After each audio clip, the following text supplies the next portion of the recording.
भारताला आता फक्त विजय पुरेसे नाहीत, सेमीफायनलचे गणित सर्वच बदलून गेलेलं आहे. तर भारताची टीम सेमीफायनलमधून बाहेर जाण्याच्या मार्गावरती आहेत. भारताचे अजून 2 सामने शिल्लक आहेत, एक वेस्ट इंडिज विरुद्ध आणि एक झिम्बाब्वे विरुद्ध. ते विजयही फक्त पुरेसे नाहीत, तर संपूर्ण समीकरण बदलून गेलेलं आहे. हे झाले तर असे होईल, ते झाले तर असे होईल, या आशेवरती भारताची टीम आता आहे.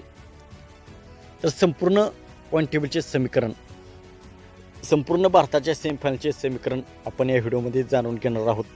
तर मित्रांनो, मी आहे सोमनाथ सरगर, आपण पाहतात क्रिकेट मराठी. मित्रांनो, काल साऊथ आफ्रिकेने भारताचा मोठा पराभव केला. भारताची नेट रन रेट ही मायनसमध्ये गेलेली आहे. 76 धावांनी साऊथ आफ्रिकेने भारताचा पराभव केलेला आहे.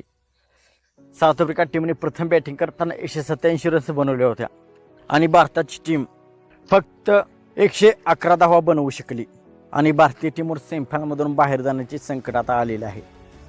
त्यांचे पुढील 2 सामने जिंकूनही भारताची टीम सेमीफायनलमध्ये जाणार नाही. इतर टीमाच्या परफॉर्मन्सवरती अवलंबून राहावे लागणार आहे. तर सेमीफायनलचे संपूर्ण गणित आपण समजून घेऊयात. तर मित्रांनो, ग्रुप 1 मध्ये सध्या साऊथ आफ्रिका पहिल्या क्रमांकावरती आहे. साऊथ आफ्रिकेचे एका सामन्यामध्ये 1 विजय आणि 2 पॉईंट आहेत. आणि मित्रांनो, साऊथ आफ्रिकेची नेट रन रेट हे +3.800 इतकी आहे. झिम्बाब्वे आणि वेस्ट इंडिज यांचा अजून सामना झालेला नाही आणि भारताची टीम पॉईंट टेबलमध्ये 4थ्या क्रमांकावरती गेलेली आहे. भारताची टीम 76 धावांनी पराभूत झालेली आहे. हा मोठा पराभव झालेला आहे आणि त्यांचे पॉईंट 0 आहेत आणि नेट रन रेट इथे खरा गेम आहे. नेट रन रेटचा -3.800 इतके नेट रन रेट भारताचे आहे. भारत पराभूत व्हायला हवे होते, परंतु भारतही हा सामना मोठ्या फरकाने पराभूत झालेला आहे. तर आता भारताचा सामना आहे झिम्बाब्वे विरुद्ध आणि वेस्ट इंडिज विरुद्ध. भारताला आता सेमीफायनलमध्ये पोहोचायचे असेल तर सर्वात प्रथम त्यांची राहिलेले दोन्ही सामने त्यांना जिंकावे लागतील. मोठ्या फरकाने राहिलेले दोन्ही सामने त्यांना जिंकावे लागतील आणि ही आशा करावी लागेल की आता साऊथ आफ्रिका तर सेमीफायनलमध्ये पोहोचणार आहे. साऊथ आफ्रिका त्यांचे राहिलेले दोन्ही सामने जिंकावे लागतील. त्यांचा सामना झिम्बाब्वे आणि वेस्ट इंडिज विरुद्ध यांच्याविरुद्ध त्यांचा एक सामना राहिलेला आहे.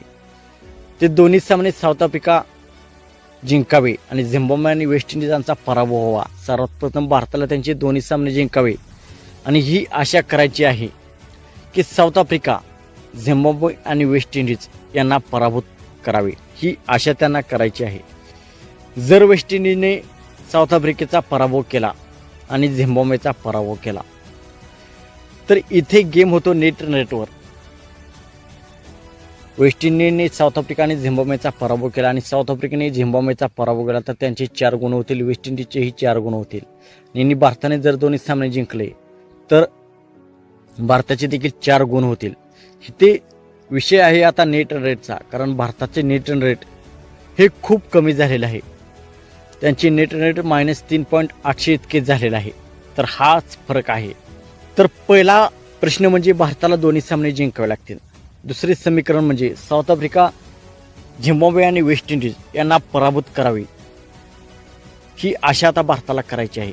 भारताचे समीकरण आता भारताच्या हातामध्ये नाही. भारताच्या हातामध्ये भारताचे समीकरण फक्त 10% आहे. भारताने हे करायला पाहिजे की दोन्ही सामने त्यांनी जिंकावे. नंतर त्यांना जर तरचा विषय भारताच्या बाजूने आता झालेला आहे. फलाना टीमने फलाना टीमला हरवावे असे त्यांचे समीकरण झालेले आहे. साऊथ आफ्रिका दोन्ही सामने त्यांचे जिंकावे लागतील आणि भारताची टीम ही दोन्ही सामने जिंकावे लागतील. ही आशा त्यांना करायची आहे. झिम्बाब्वेला देखील हलक्यात घेऊन चालणार नाही. भारताला पुढील 2 सामने देखील कठीण जाणार आहेत. तर भारताने हे केले आणि भारताच्या बाजूने सर्व भारताच्या बाजूने झाले तरच भारताची टीम सेमीफायनलमध्ये पोहोचू शकेल. परंतु 90% भारताची टीम बाहेर झालेली आहे आणि 10% फक्त भारताच्या हातामध्ये चान्सेस आहेत. भारताच्या सेमीफायनलचे गणित आता दुसऱ्याच्या हातामध्ये आहे, दुसऱ्याच्या परफॉर्मन्सवर अवलंबून असणार आहे. तर मित्रांनो, आपणास काय वाटते, भारताची टीम सेमीफायनल गाठेल का? आपणास काय वाटते आपण कमेंट सेक्शनमध्ये सांगा. आणि आपणास व्हिडिओ आवडला असेल तर लाईक करा आणि अशाच क्रिकेटच्या मराठीतून अपडेट्ससाठी आमचा यूट्यूब चॅनल सबस्क्राईब करा. थँक्यू.